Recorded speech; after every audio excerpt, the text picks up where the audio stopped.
Hey, what's up, guys? This is Coach Tex Remberg, DFW Penguin Basketball, Penguinhoops.com. Okay, I want to get right into this because I think this is very, very important, and it's something that a topic that I want to cover. Because a lot of coaches don't understand, a lot of parents don't understand the difference between a coach that is demanding respect or just discipline their kid rather than the coach that is a pure bully and takes out his aggression or personal issues out on coach or out on kids when he's coaching, or also a coach that thinks that yelling and cursing is what coaching is, which is really not. You don't have to do that. Sometimes you have to do it to prove a point or things like that. But there are many different ways to discipline players when they make mistakes. Discipline players for behavioral reasons, and other things of that nature. Guys, I remember when I was in high school, or when I was in middle school and stuff like that.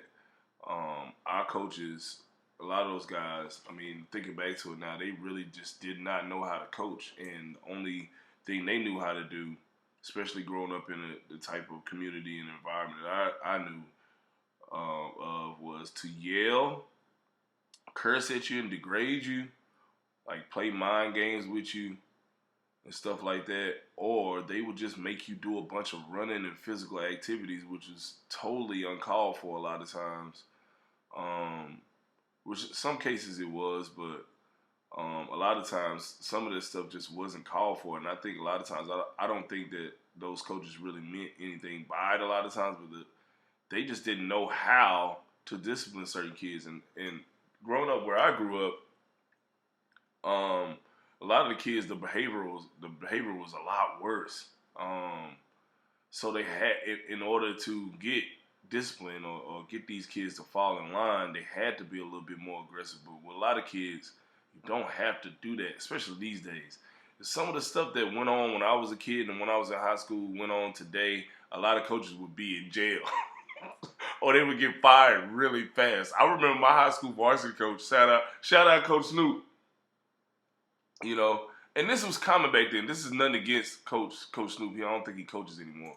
But I remember, um, during times where guys would do certain stuff at practice, or they would get in trouble at school, Coach Snoop would give them like licks with a wooden paddle. Like we would bend over a chair, and Coach Snoop would give us licks. I remember one time in the playoffs.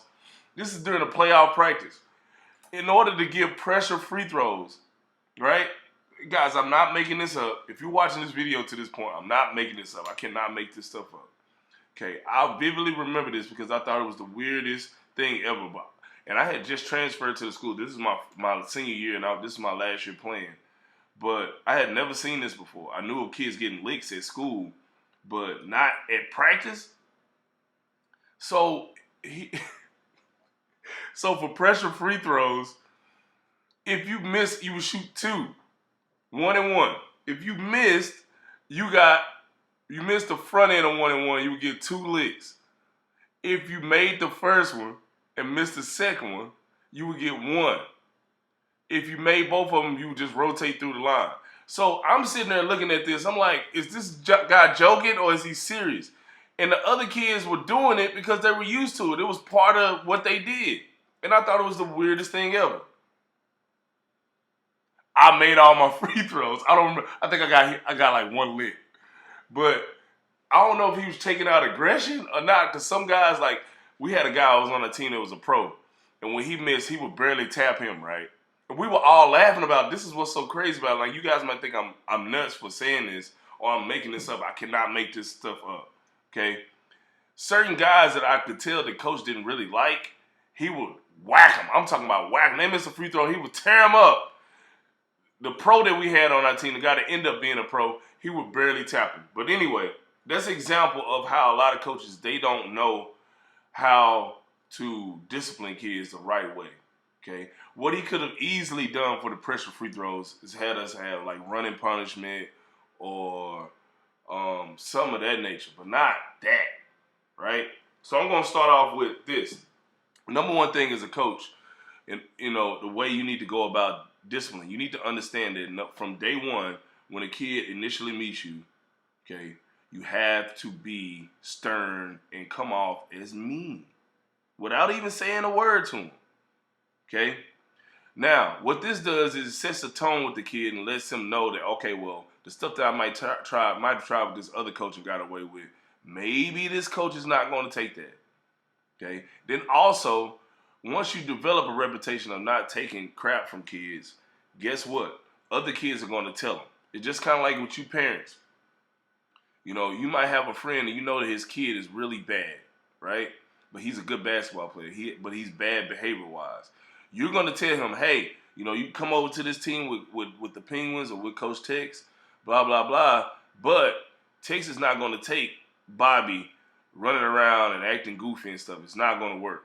So this is one of the main reasons I like to let you guys do the recruiting, because you guys kind of already give them a disclaimer on how I am and what I like to do and what I'm about, rather than me doing a bunch of advertising online and stuff and getting all these random goofy people that come into the program and they think they run stuff, or they have a kid that's just nuts and I don't have to deal with that. So you guys, I thank you guys again for dealing with that. But number one thing, as a coach, you got to set the tone early by you can't be nice up front, okay?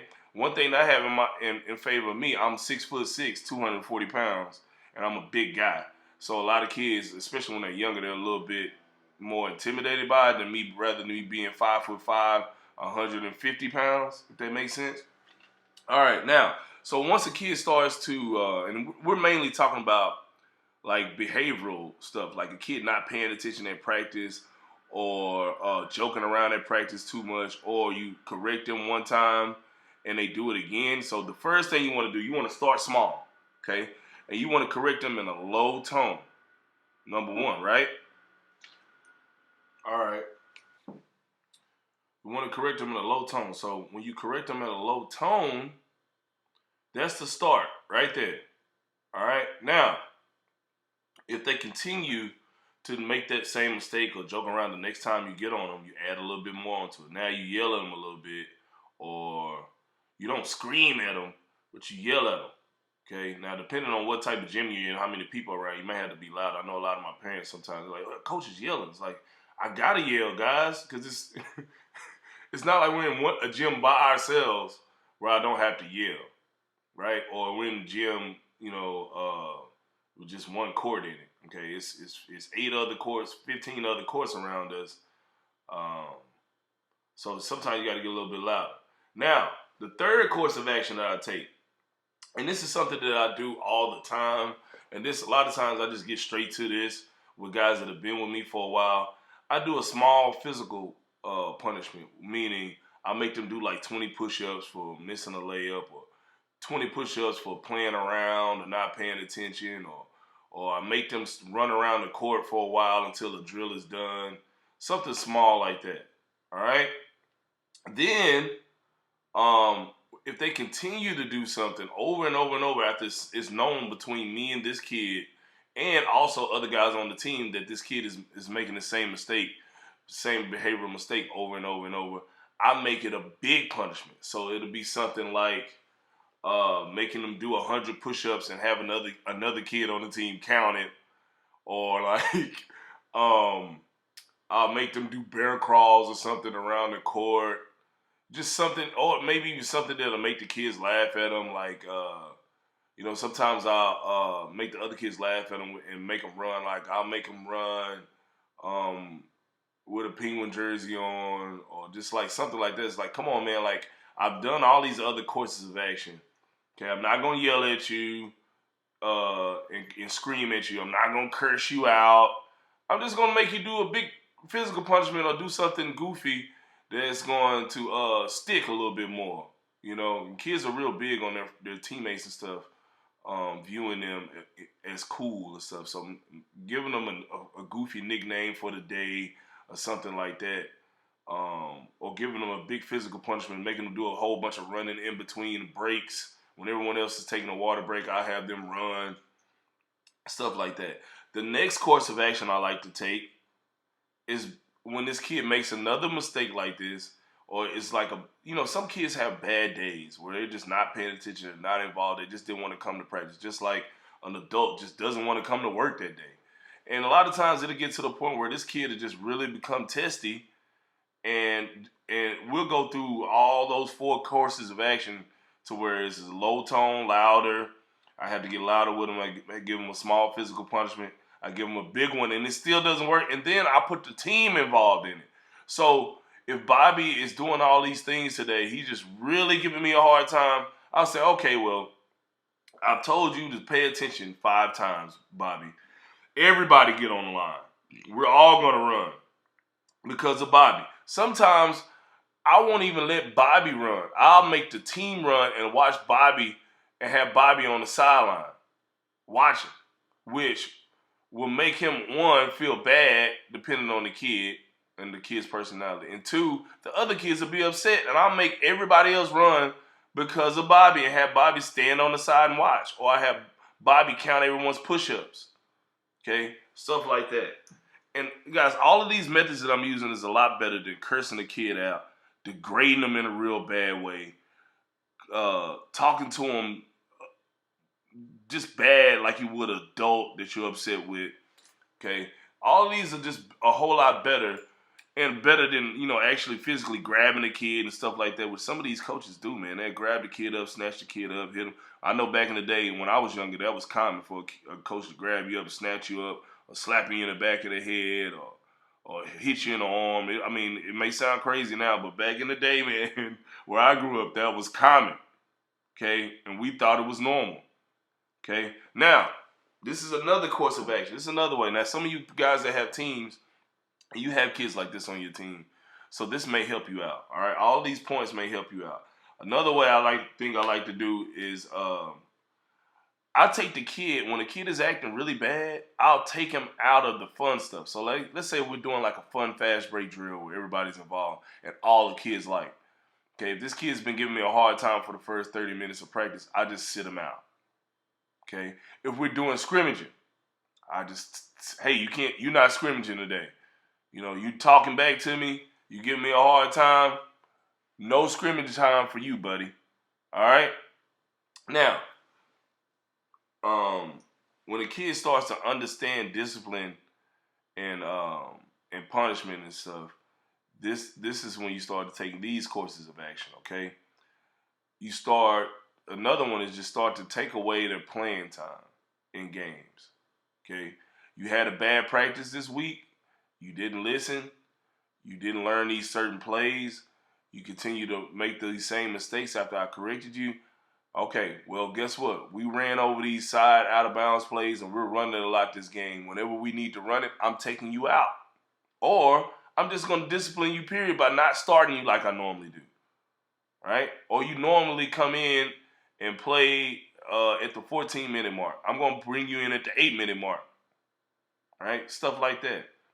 Another thing, when a kid is getting really bad and testy and is going for practices after practice, weeks after weeks, you just totally bench him. Like, don't play him at all for a whole half. Don't play him at all for a whole entire game. Okay, when it gets to a certain point. And sometimes it's different stuff that works for different kids. And this is one big thing that's really important as a coach that you have to understand. Every kid is different.